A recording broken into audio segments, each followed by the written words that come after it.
All right. Hi, my name is Kelly Scott. Welcome to our NCDEO Workshop Wednesdays. We're so excited to have you joining us to talk about booster organizations. I'm going to hand it off to Cheri. I'll be the moderator for our discussion tonight. If you have any questions, drop them in the chat. Awesome. Thanks, Kelly. So I am Cheri Crabtree. I am the Director of Dance in the Fine Arts Chair at West Johnston High School, and I am currently serving as NCDEO's Treasurer. With me today, I have Betsy Graves and Tabitha Lee. Betsy. Hi, I'm Betsy Graves, and I'm the Director of Dance at Broughton High School in Raleigh, North Carolina, and also the Fine Arts Chair at Broughton High School. Hey, and I am Tabitha Lee. I'm the Director of Finance for Johnston County Public Schools, and I help our school-sponsored organizations when they are trying to get started up and when they have questions during any.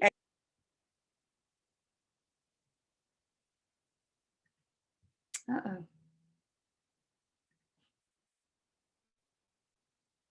I think she just muted right at the end, but I think she was done. Yeah.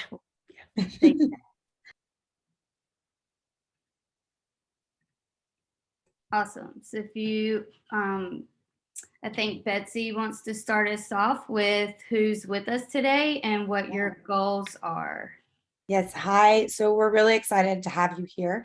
And we have our plan of what we thought of when we were thinking about what do people want to know about starting a boosters and what has worked for us and what hasn't worked and things of that sort. But we do want to make it personalized to you and make sure we cover the correct areas and topics that will most benefit you as a director and your programs. So in the chat, if you could just tell us who you are, what county you're in, and if there's anything very specific you would like for us to cover, like I really just want to know about starting a booster, or I already have a boosters, but I want to learn better ways of structuring leadership, or I have a boosters, but I want to learn other ways of fundraising, anything like that, or I struggled with starting it because I don't understand the paperwork, whatever it is. So we know where to give more of our time if there is an overwhelming amount of things that you would like. But we're really excited to have you here and talk to you about what's worked and certainly what has also not worked through our time, because we're definitely not experts on everything. And I think that Cheri's going to talk about how the information we give you is just our experience and that we are not lawyers. So we're not giving you legal advice, but we are trying to give you the best practices that have worked for us throughout this process.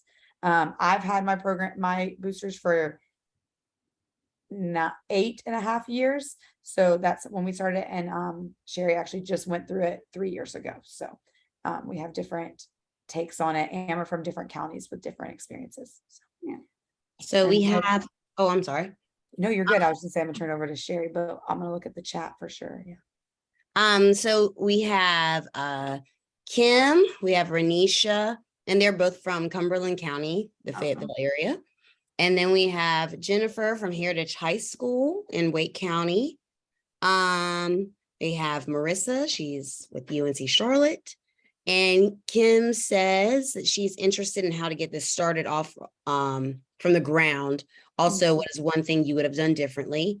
And then we have Kristen Ward from Hopewell High, and she wants to start a booster club and figure out how do you utilize them for donations and costumes. Great. So I think where Cheri's going to lead us first is going to answer 2 of those questions. And then we're going to get to a part later for me that will answer the 3rd question about how you incorporate all of it for funding different projects. So I think that we are headed in the right path. So that's awesome. Cheri, go ahead. Okay, so in our next slide, we have a table of contents. So when you receive this presentation afterwards, you can find what you need easily. On slide 4, we have steps for starting a booster organization. So the first and foremost, is to identify your officers. So Betsy will talk a little bit later about buy-in and how to get your parents on board. Depending on the county or the district will depend on how many officers you are required to have, or if you're even required to have a certain number. I know for Johnston County, we are required to have a president, a vice president, a secretary, and a treasurer. I highly recommend that within your parent group and your interest group, that we search for people who are accountants or business owners, because they kind of already know the language. If not, if you can't find one, there's a lot of information out there that can help you get started, especially with this presentation that we have today. I have it listed for you. The first thing that your officers would do, keep in mind that your officers have to take these steps. So an employee of a school system, we're not able to have our hands in this at all as far as starting the organization up and running the organization. So the first thing that they would need to do is file their articles of incorporation with the Secretary of State. Obviously, again, I think you said we're all North Carolina, right? Yes. Okay, so you would contact the North Carolina Secretary of State to file your articles of incorporation. After that step, your officers would need to create their bylaws. This is going to sound very overwhelming, but we have links and examples for you in the next slides.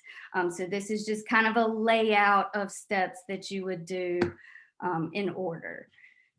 After you create your bylaws, you'll then apply for the tax ID number. So you can't apply for the tax ID number before you create the bylaws, because you'll need to turn those in to apply for the tax ID number.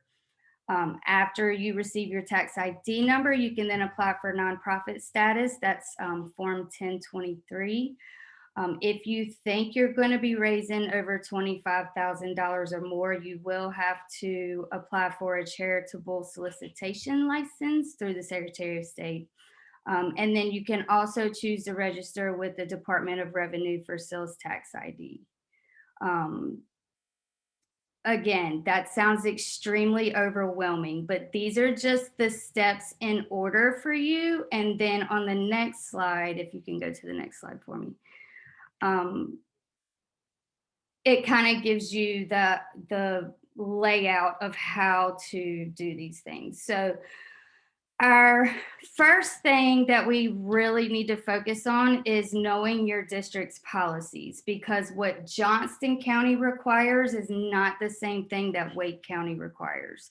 For example, Johnston County has a board policy for parent organizations, a board policy for collections and solicitations, and we have an entire Booster Club handbook with guidelines that boosters in our district have to follow. However, Wake County has nothing like that. So for your research at the beginning, I would definitely look through your district's websites, or if you have any financial contacts through your district, maybe ask them if there are any handbooks or any stipulations or requirements for a booster club in your district.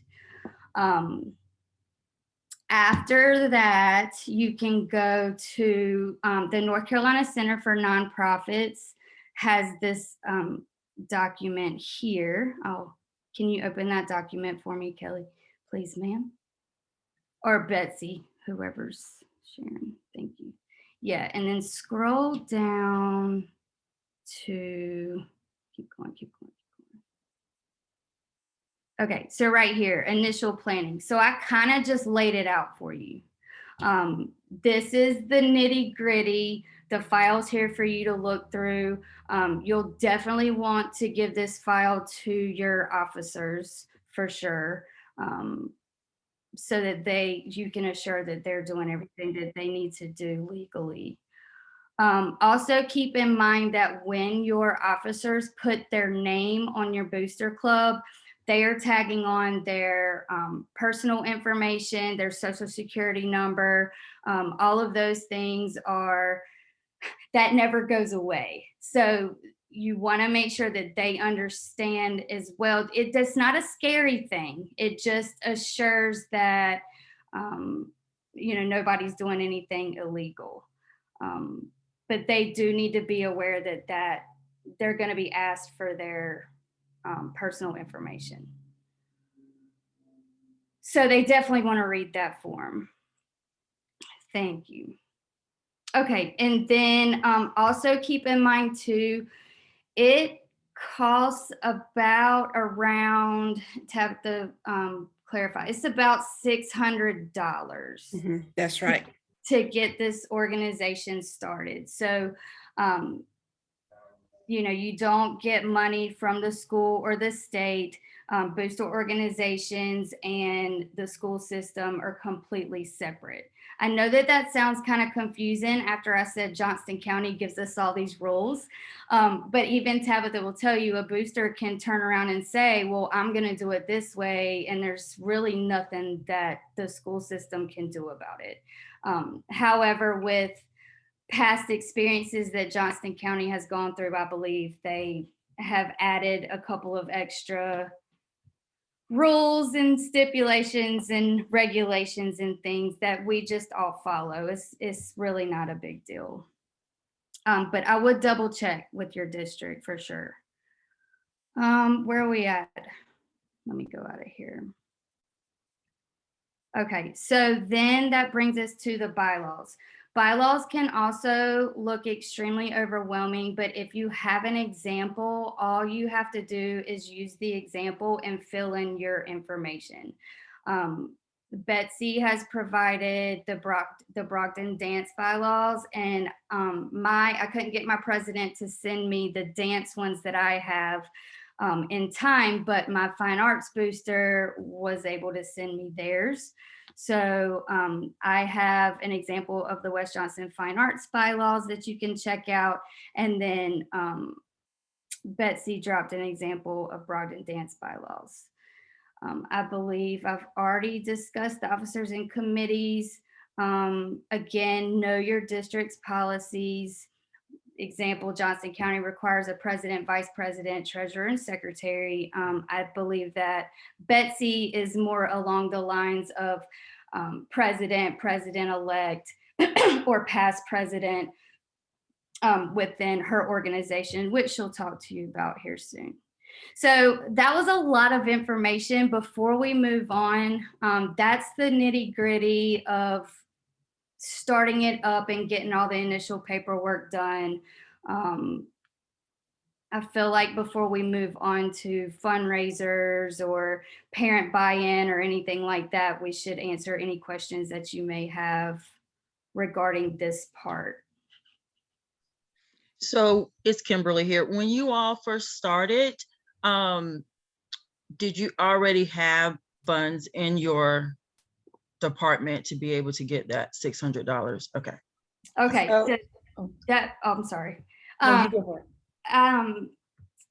For us, yes, we had a dance account my dance account is only for the dance team. So my booster was formed. My parents came in and said, I want to raise money for the dance team to have these things and to have these opportunities without us paying out of pocket. So that particular booster club is a dance team booster club. They started from scratch. On the other hand, my fine arts booster club, so I was running all the musical money and all of that through the school. And when you go through the school, there's all that red tape. We have to put in different quotes to be able to get something. It takes 3 weeks versus 2 days in a booster. So I decided, okay, let me deplete these funds and start putting all of our eggs into a booster. So our booster bought in that way. Just because they knew it would help us a lot with managing the money faster. So we did have that money in that account. So we just used that money to start everything up. And then they just replaced it as we raised funds. What Yeah, about you? I'll say for me, we had money we were going through the school systems, we had money, but we couldn't use that money to start it. So we just had to use that money to pay out the rest of what we needed that year. And then That's right. we started to we got people to basically fund the beginning. And then that was like how it started, because you can't use any, or at least in our county, can't use any county money, anything that's in the program to start a boosters organization. And the school can't pay boosters for anything, things like that. So we had money, but we didn't get to use it for that way. So we had like a show, and then that money, instead of putting it through the county, is what started the boosters the next year type thing. And I will say, just as a side, I'm in a small little county. I'm in Nash County, and I pulled up our board policy prior to the meeting, and we don't have that requirement. However, it's a good, so as our organization began, we didn't have to start with a 501.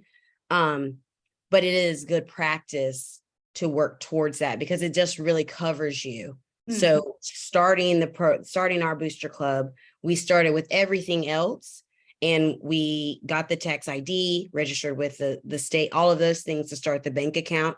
And so then we were able to shift the money. But again, just as they said, know your district's policies, like start right there in the board policies first before you do anything. But you do have to have money at the beginning. That is a true statement for who asked us. Well, it was actually a surprise, to the officers, that it ended up being that much. So just know that up front, and make sure your parents know that up front.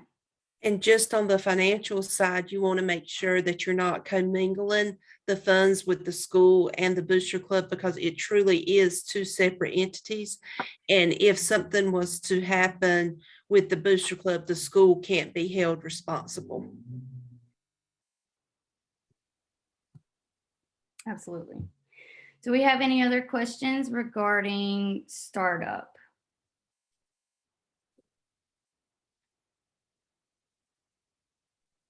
Nothing in the chat. Did someone say something? Yeah. Okay. So we're either really good at explaining it or terrified everyone into how much paperwork it is. So we're not sure which one, but we'll find out. So I want to start by saying that it can seem overwhelming, like she said at the beginning. However, when you get just a couple of parents that believe in your program, that can read the paperwork, I highly recommend finding a lawyer or an accountant to help you. It really becomes less intimidating, and having bylaws to look at where you can just adjust for yourself really helps as well. And I truly do believe that the benefits of a boosters outweighs the scary, like Sunday scaries, the booster scaries at the beginning, because what it can do for a program is really transform it and create a lot of, I think, take away stress from directors and to create more opportunities for students. So I'm going to talk about family and community buy-in, and we call buy-in doesn't mean it has to be money, but buying into your program. And first is like, why are you starting it?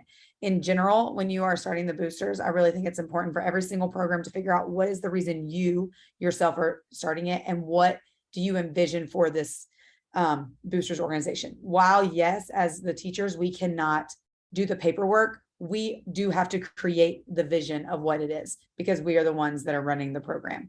So when you are creating it, are you trying to create one that is department based, like what I was speaking about, the Broughton Dance Boosters? Are you trying to create one that is full arts based, a fine arts boosters, where there's different kind of like subsections with different arts? Are you trying to create one that is specific for dance team? Are you doing it where people can join the boosters, or is it there a fee to be inside, or is there a fee to be in the class, or is it solely fundraiser based? I don't think any of them are the wrong answer, but I do think it's really important as the director to figure out what the purpose of your boosters is, in order for you to streamline what structure needs to be put in place. Because what I'm doing at Broughton might not work at where you are, because you might not need what I'm doing, or I might need something different from you, and things like that. So a little bit background of mine, we are Just Dance, And it was created when I came to Broughton, almost every other arts had a boosters. And so there was no such thing as like the fine arts. And so I created the dance boosters, and I honestly created it, as I'm sure all of you are thinking, because of money. You do it because then you have a place that you can funnel money through, you can fundraise, your kids have more opportunities, things like that, right? I mean, that's why we do it, and it makes it easier, and the red tape of the counties can be less intimidating. So for mine, they can join boosters. They're not required to join boosters. There's not a fee to be in dance, like you have to join boosters, but it's an opportunity for people to join or corporations to join. While Cheri's focuses more on fundraising, and it's not about joining the boosters, but having fundraising opportunities within it for the parents and students to do for different opportunities, for different experiences. So first you figure out why you're doing it, and then you structure your leadership, not just your president and secretary, vice president, whatever you choose. As she said, in what we found was working for us, and this changed as we went, is that we do president, president-elect, treasurer-elect, treasurer-elect, secretary, and then membership chair. And that is like our top board. And then we have a lot of committees that are underneath that. So that was what worked for us, because the president-elect was able to, basically a vice president, but was able to learn the ropes. And specifically the treasurer-elect was able to learn the ropes, and it wasn't reinventing the wheel every single time. When you set it up, you want to decide if you want multiple signers for checks. Do you want the card to have, you want 2 different cards, you want 1 card, how you want to handle that part of it, and your checks and balances and things of that sort. So when you're structuring your leadership, thinking about what you want for your top, but then what you need for your program. So I might need some committees that you don't need, or you might need committees I don't need, but figure out what in your program you need a parent leader for, and having that as a booster like position, because then they work directly with your treasurer and your president to make sure you streamline how things are reconciled. And that's the big thing I would say with family and community, is when you have a fundraiser, how is it that is the money brought in? How is it reconciled to give to the treasurer in order to make sure that all of the funds are correctly accounted for? And then for me and the boosters, I think student involvement, while the students might not come to booster meetings and things like that, I think having students, as that we have an opportunity that you can join for $5. So sometimes students and alums join for that to be part of the boosters, but also having committees within your student organization that align with your parent committees. So in the end, the student voice is still the most important when it comes to what needs to happen in the program, because, and that's of course my personal belief, but I think it's why people become teachers, is to figure out what students need and want and try to create those opportunities. So I like to start with the students on what is it that we need in this program, and then we go to the boosters and say, this is what we need, how are you going to help us get there, and things of that sort. And then the last thing would be the parent executive board, which is something that I don't think everyone does, but I've started doing, and it's just a team that I can meet with where I can bounce ideas off of, get advice, kind of talk through things before it's brought to everybody, because some things might get squashed before we take it to everybody and things of that sort. And then your committees. So on the side, and when you get this link, you'll see I put just like my examples. And so I have a membership link, a sponsorship link for corporate sponsorships, and then my corporate sponsorship form that we give to businesses and things of that sort. Clearly, like, you don't need to like spend money on these things, but this is just to give you a layout of what our levels look like and what we give them for each level. So you can kind of see how we get people to be involved and try to make it where it can be as from $5 to $500, and so anyone could be a part of it and things of that sort. So yeah, do you have any questions about that before we move forward? So I'll tag on a little bit. So Betsy's program is a program of about 175 students-ish, whereas something like my dance team is a family of 15. So mine looks a lot different than hers regarding all the committees and this, that, and the other. So the way that we wrote our bylaws is we have our president. Our president and our treasurer are the only two that are ever on bank accounts.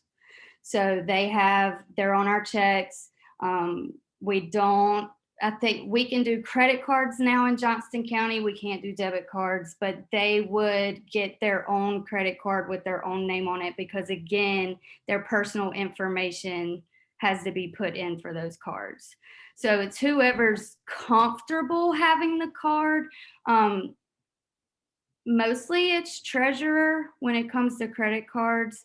Some presidents decide to get those as well. But anyways, when we're doing our officers, our treasurer manages all the money. Our vice president heads up all the fundraising. So within the fundraising, she may have a couple of parent leaders that help her with that.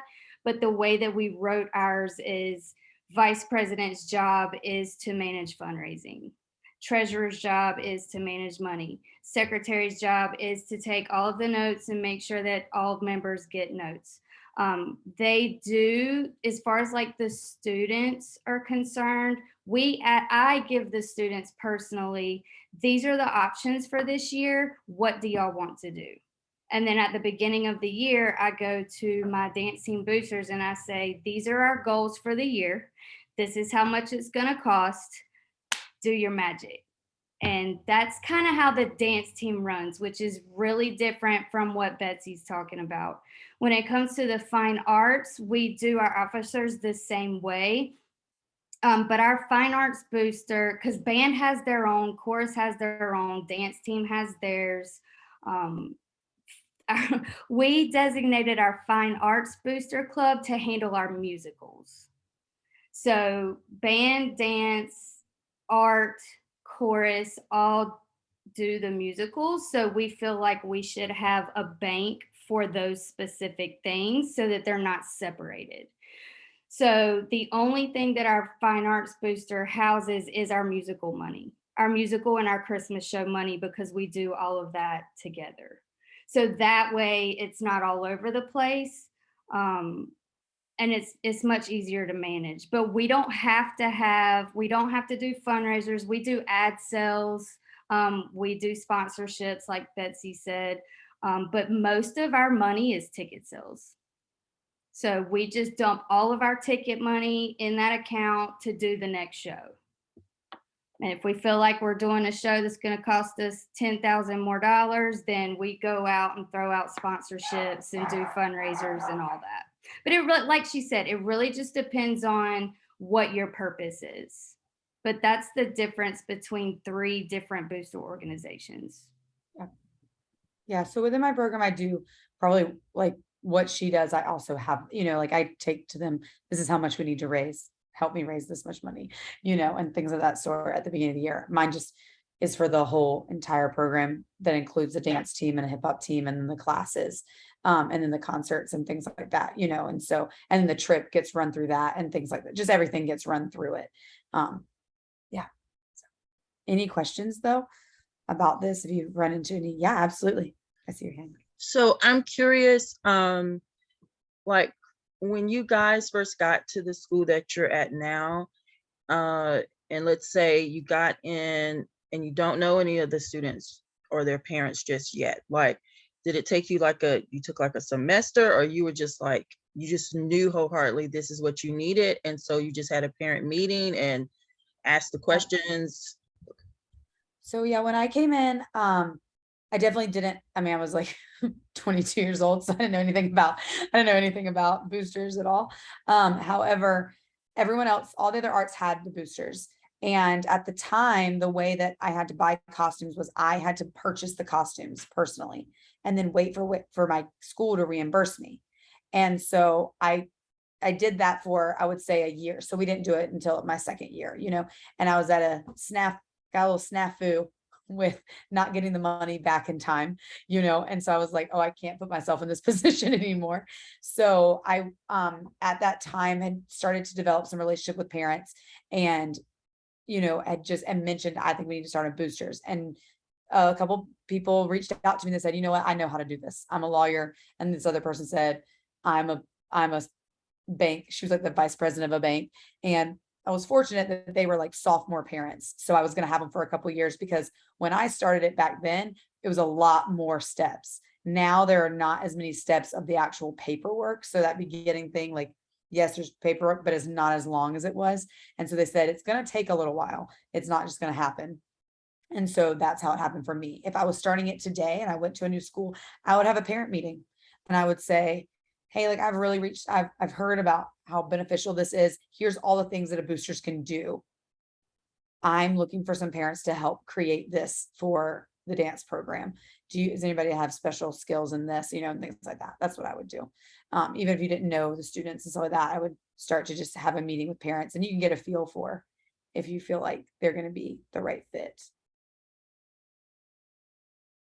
I don't know if that was helpful, but I was saying. Yeah, I would also tag on and say that when you do have the parent meeting, I would keep it mainly focused on what it can do for the kids. Always. Like, we do these concerts where, we're asking them to bring in a black shirt and a black pair of shorts. It would be awesome if we had the opportunity to buy costumes for the department so that we can showcase the different cultures, the different styles of dance in their actual form. So like, we have Indian costumes, we have African costumes, we have all of the culture costumes that we do when we do our culture projects. We have the actual costumes, but that was something that we had to say, hey, wouldn't it be cool if you saw the students in the actual African gear? Come on, y'all, let's get these students on stage in the actual culture, and it made a world's difference. So that's just one little example. If you're doing it for a dance team, okay, all the dance teams down the street have these fancy jackets. Well, our parents can't spend $90 on a jacket, so we want our kids to have the jackets. We need to raise money so that the kids can have these things. That's usually what gets the parents bought in my opinion. Always. Yeah. What it's going to do for their kid. 100%. But it's true though. I think it's so beneficial. So beneficial. Any other questions?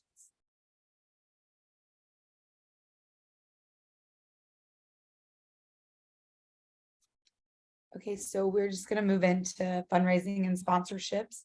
And we're just going to tag team this, but the idea was more to just give you ideas of what we've done in the past and what's worked. And I would say like fundraising is a big reason people start boosters, because within counties, you can only do so much fundraising or zero fundraising. And this allows you that opportunity to make sure that those students get all the opportunities that other people will, especially in public school dance, right? Like we want to create incredible opportunities for them, but not charge them what they would get charged outside of school. But, and we all know that still costs money to get costumes and people to come in and things like that. So the fundraising is where it comes in. And so whether you're doing department-wide fundraisers where you have a big event and it's going just to your department, or going to your dance team and it's just more like, we're going to have this big dance-a-thon and all the money's going to the program and we're raising money for this, or something like that. Or it's a student base, we're going to sell cookie dough and you're going to raise money for your trip or for your jacket or for your fee and things like that. So figuring out what type of options are better for your program and what you need more. For at least in my program, we have levels, sponsorship levels, and that's how we raise money and things of that sort. And it's both parents and corporations and businesses, and people match and things like that. So those are like two different ways of going about to raise money to give to your program and things of that sort. So like for me, I'll be honest, the department-wide ones typically do better than my student-based ones. And that's just, I don't know if it's just who I have and what it is or whatever.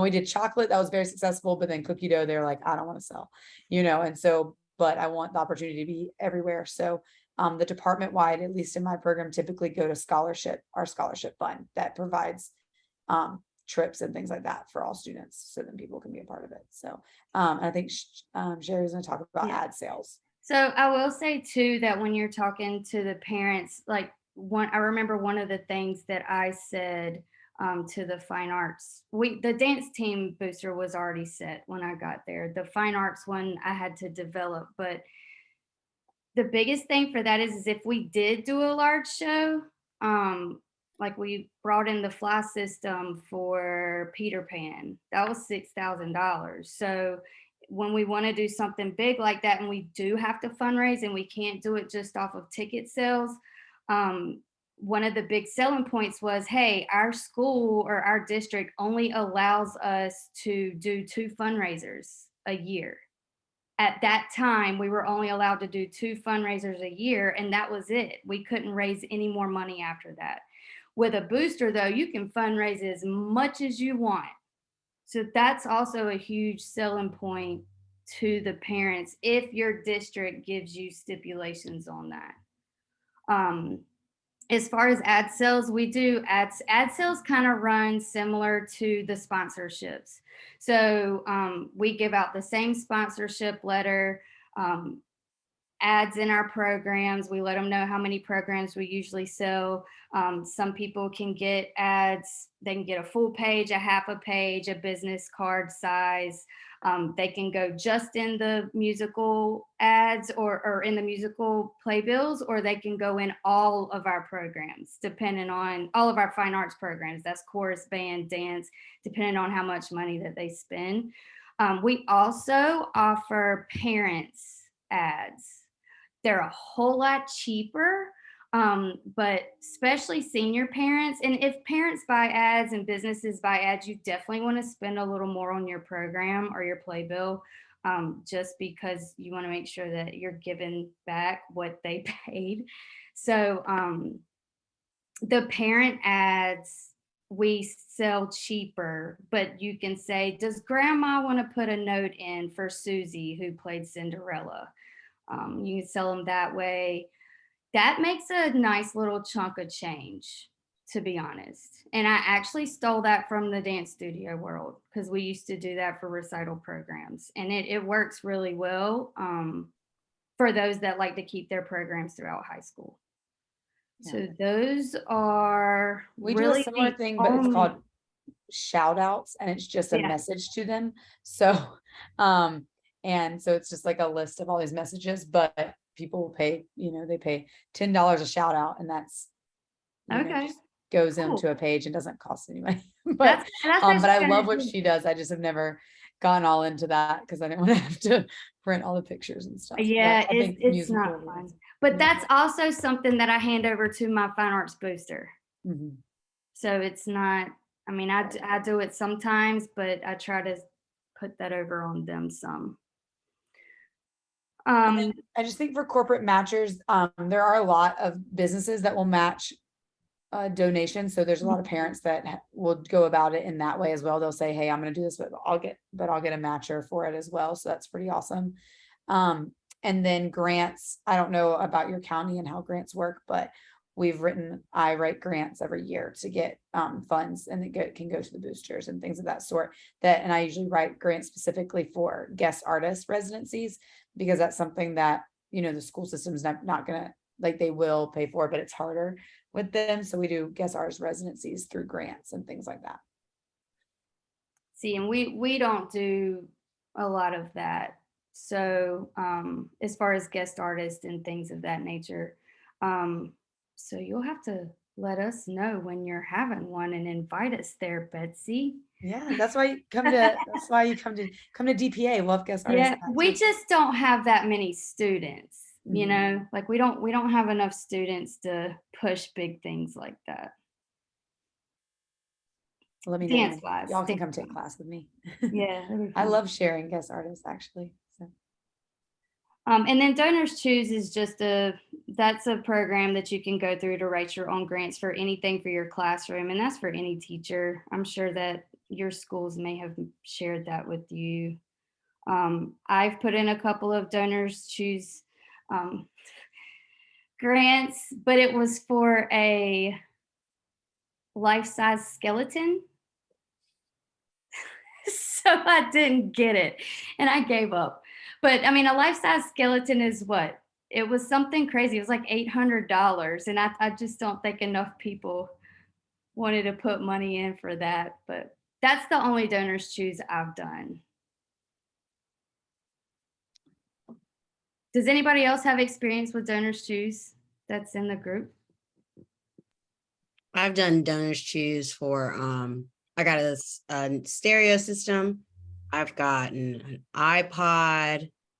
We've got, an iPad, a big television. So yeah, Technology. yeah, a lot of technology That's that awesome. not, they don't dance. We never got a projector, so we needed something to project onto. So, Very cool. yeah.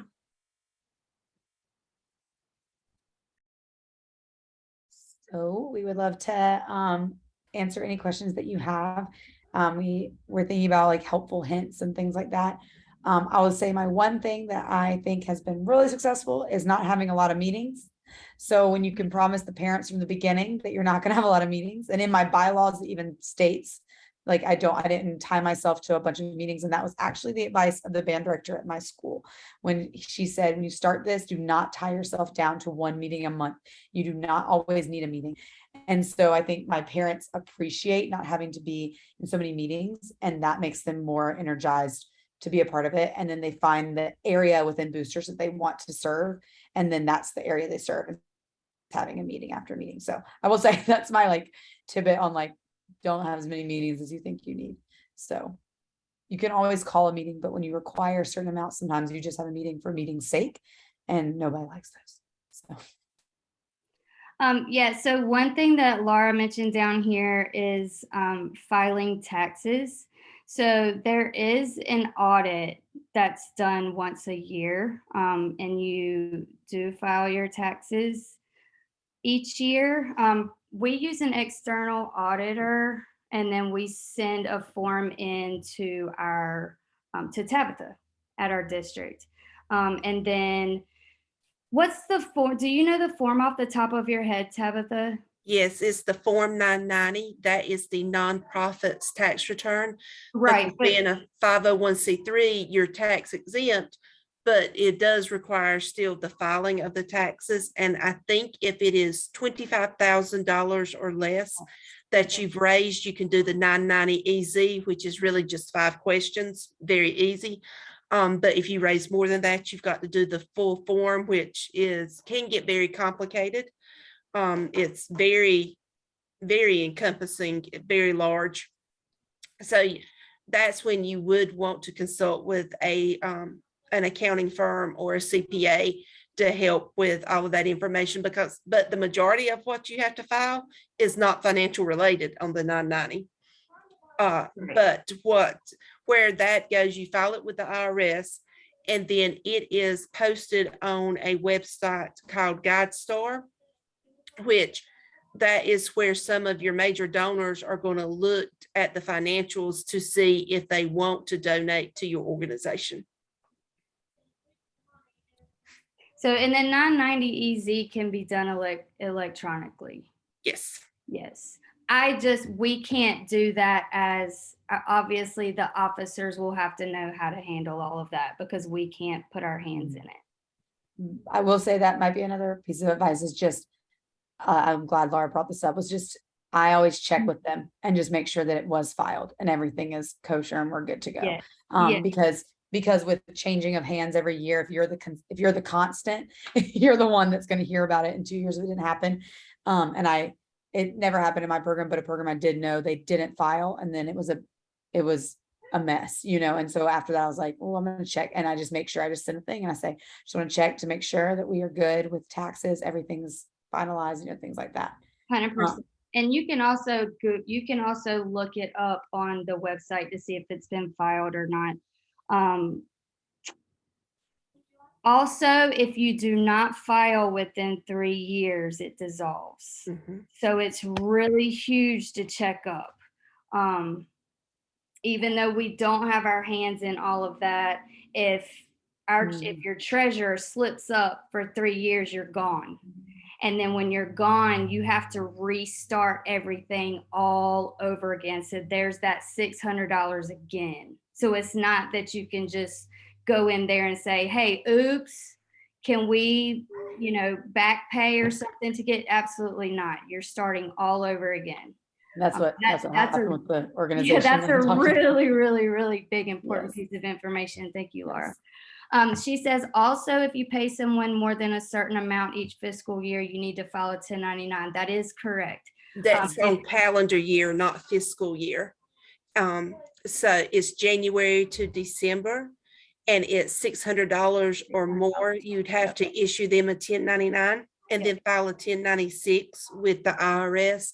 So where that could get tricky is because it is calendar year, and if you change officers in July, your new treasurer needs to make sure they understand what's been paid January through June in case that same vendor is paid July through December. And it's non-incorporated individuals who perform services is who you would have to give a 1099 to. But also, if you were to have a raffle or a giveaway, anything, if the prize is equivalent to $600 or more, you still have to give them a 1099. So if you do a fundraiser where it's like a raffle tickets where the top prize is say a gas grill or an iPad or something like that, they have to understand that if they're the winner, they're going to have to give your organization their social security number so that you can file those documents. Yeah. And you can offer them a W-9 to get that information. That's actually the simplest way. And the reason why it's a calendar year versus a fiscal year is because that money is tagged onto that person's income. So it's not really our fiscal year because they're filing the 1099 with their income taxes. So that's why it's a whole year. And it is $600. So if we give anybody money over $600, we'll just hand them a W-9. To be honest, I give all vendors, I ask for W-9s from most of our vendors just in case. That way you have that information already with you so that if you do have to give them a 1099 at the end of the year, you already have it in your hand, the information that you need. And then she's correct. If there is insurance that you can purchase based on what you're doing with your boosters. So, for instance, if we're going to rent space within our county, if we're going to rent a space within our county, we have to go through community schools, not through the school. If the boosters is the one renting it, then we have to provide a certification of insurance. And so you want to look into that and the type of insurance you need based on where you are. But there was a question at the top and it said, for me, like my answer would be that I pretty much come up with the fundraising ideas with my students and then tell the parents, these are what we're doing. I'm looking for some lead parents to be in charge of them. That's the way I do it. And it's really because they don't always know what fundraising opportunities are out there. That's what I do. Did we hit all the questions? I didn't realize we missed one. I don't see any. Yes, all the questions in the chat have been answered. Awesome. So there are different insurances. There's another insurance that can be purchased to secure an officer. So for instance, if you have, it prevents, if anything were to happen, it prevents that officer's things being taken away from them. So it protects your house, it protects your car, it protects all of your assets. However, if you're not dealing with that much money, I don't find it necessary. Tabitha, you would disagree. I don't feel like it's necessary. We're not dealing with enough money for my boosters to hold insurance. And with the audits and everything, if they're not worried about it, I'm not worried about them getting it. And the treasurer the organization can purchase bonding insurance for the treasurer. That's what I mean. And then you can also get officer liability insurance that covers all your officers. Yeah. So bonding insurance protects the treasurer if they make an honest mistake. It doesn't cover if it's any type of fraudulent activity. So the bonding only covers the treasurer. Mhm. I thought the bonding covered all officers. No, the liability insurance covers all officers. Gotcha, gotcha. Perfect.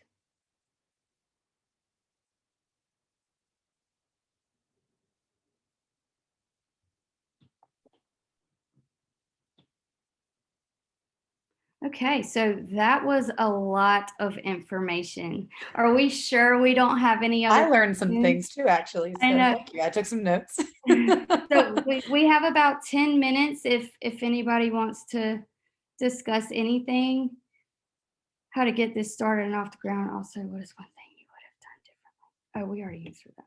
All right. I was like, I don't see any more. Do you see I know. the special one?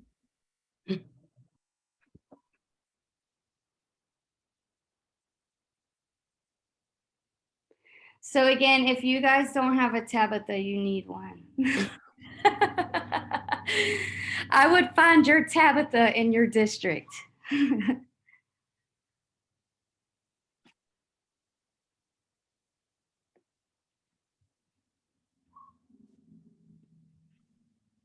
Okay, well, if we are sure we don't have any additional questions, then oh. This has been great. Oh, thanks. Oh, thanks. Great. Very Awesome. Yeah. Also, if you leave here and you think to yourself, oh man, I should have asked that question, please feel free to contact me. And if I don't know the answer, I can definitely get it for you. So my contact information is treasurer@ncdeo.org. Also, the presentation will be shared with everyone. Is that correct? As well as the video? That's correct. Awesome. Well, I guess if that's everything, if you have any questions, thanks for joining us tonight. We are so glad that you were able to join our conversation and ask such wonderful questions. Thank you to Cheri and thank you, Betsy, for your valuable information, and also Tabitha for helping us with some of the language and things that are very foreign. Oh, Kim, you have a question? I'm sorry, what's Tabitha's? Tabitha, what's your title again? So I'm kind of trying to figure out who in my county would I kind of reach out to. Yeah, I'm the director of finance. So I am director of finance / assistant finance officer. Thank you. Awesome, awesome. Thank you guys for stopping by tonight, and see you next Wednesday for the boards, right? The boards. Yes. So thank you all, everybody who was registered. You'll get an email tomorrow from Ashley Cartledge that will have a link to this Zoom recording, as well as a link to the Google slides. So you'll have all those links that the presenters shared with us today. And then, yeah, join us next week. Laura and some other colleagues will be presenting on the National Board Certification process and how dance educators can get started with that. And then we have several other workshop Wednesdays coming up. So check the links that Ashley sends out with information on all of those. And thanks again to our presenters, and we'll see you all next time. Bye-bye, everyone. Bye, y'all. Bye. Thank you. Thanks, Betsy. Bye. Thanks, Good guys. job, guys. Excellent.